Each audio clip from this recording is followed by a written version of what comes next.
wabarakatuh. Hai, perkenalkan nama saya Dina Ramadhanti dari kelas 12 IPS 3 dari Sekolah SMA Negeri 3 Babelan. Di sini saya akan menjelaskan tentang pemanfaatan sistem informasi geografis untuk kesehatan lingkungan.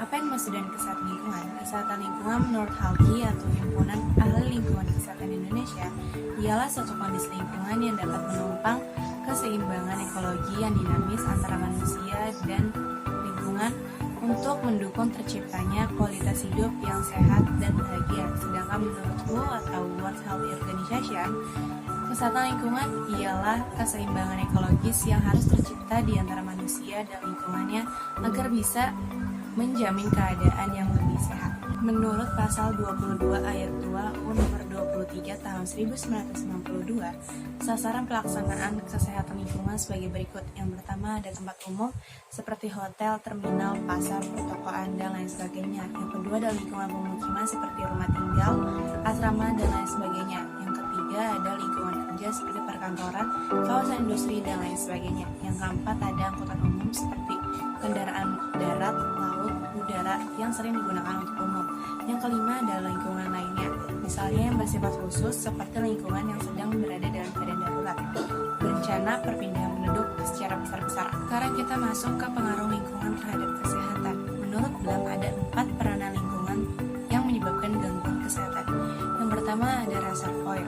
Reservoir dapat dijelaskan karena adanya manusia, hewan, benda sebagai tempat perkembangbiakan bibit-bibit penyakit, contohnya air kotor dan sampah. Yang kedua ada sebagai agent atau penyebab penyakit. Contoh peranan lingkungan penyebab penyakit disebabkan karena adanya beberapa mikroba, baik dari golongan bakteri, jamur, virus, maupun protozoa, dan adanya zat-zat kimia. Yang ketiga ada medium transmisi. Contoh peran lingkungan sebagai medium transmisi dikarenakan di lingkungannya dapat berperan sebagai benda perantara agent. Contohnya seperti air, udara, dan makanan.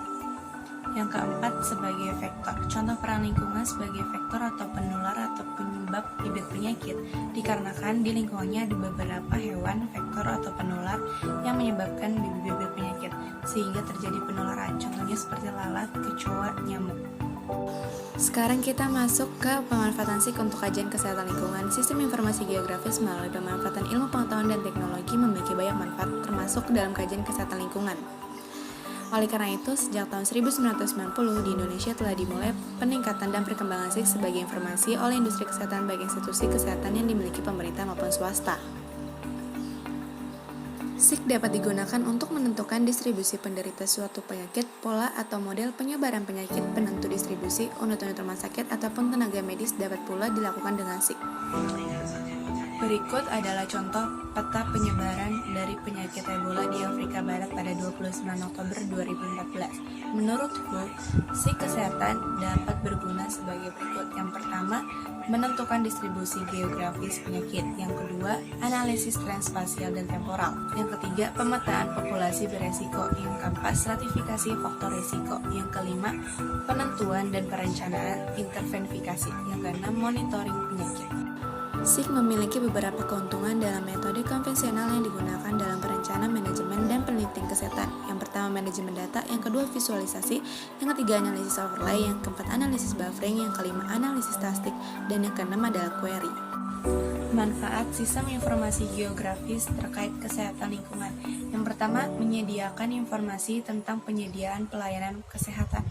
SIK dapat dimanfaatkan untuk mengevaluasi kualitas, efektivitas, dan aksesibilitas layanan kesehatan masyarakat seperti keberadaan rumah sakit dan puskesmas. Selain itu, SIK juga dapat menyediakan data potensi di beberapa daerah serta karakteristik demografis masyarakatnya sehingga dapat dilakukan evaluasi jumlah masyarakat dengan layanan kesehatan masyarakat yang ada. Mengawasi dan menganalisis persebaran penyakit berbahaya. SIK mampu mengidentifikasi kemana kemungkinan penyakit tersebut akan tersebar, sehingga di suatu wilayah bisa bersiap dan mengurangi resiko terdampak penyakit tersebut. Yang ketiga, menginvestigasi masalah serta resiko kesehatan di masyarakat. SIK dapat digunakan untuk memberikan data mengenai penyebaran limbah perusahaan yang berdampak pada kesehatan masyarakat. Yang keempat, memonitor status kesehatan masyarakat. memetakan kelompok di suatu wilayah berdasarkan status kesehatan tertentu, misalnya status kehamilan dan status gizi buruk. Dengan peta kesehatan dapat digunakan untuk perencanaan program yang dibutuhkan oleh masyarakat tersebut. Kelima, membantu menanggulangi bencana.